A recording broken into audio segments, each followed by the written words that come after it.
Hello दोस्तों, मेरा आप सबको प्यार भरा नमस्कार और प्रणाम।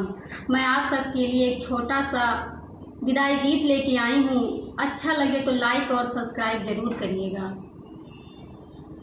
लाली लाली ओठेवा से चूये लाल रियावा की बेटी रोएली, अपनी सुनी के विदाई आप बेटी रोएली।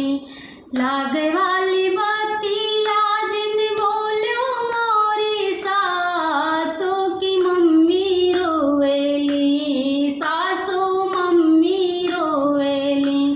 जैसे बना की कोयलिया सासू मम्मी रोएली। लाली लाली ओठवा से चूये लाल रियावा की बेटी रोएली, अपनी सुनी के विदाई आप बेटी रोएली।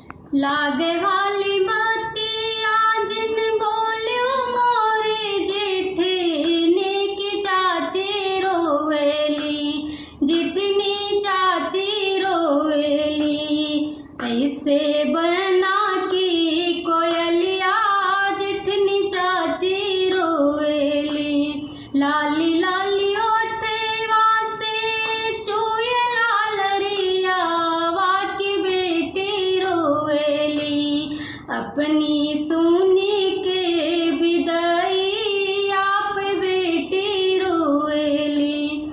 लागे वाली बतिया जिन बोलो मोरी छोटी की भाभी रोएली, हो की भाभी रोएली। जैसे बना की कोयलिया छोटी भाभी रोएली। लाली लाली ओठवा से चूये लाल रियावा की बेटी रोएली, अपनी सुनी के विदाई आप बेटी रोएली। लागे वाली बतिया जिन बोलो मोरी ननदी की बहना रोएली, ननदी बहना रोएली। जैसे बना की कोयलिया नंदी बहना रोएली। लाली लाली ओठवा से चूये लाल रियावा की बेटी रोएली, अपनी सुनी के विदाई आप बेटी रोएली। लागे वाली बतिया जिन बोले मोरे सजना की भैया रोएला, हो की भैया रोएला।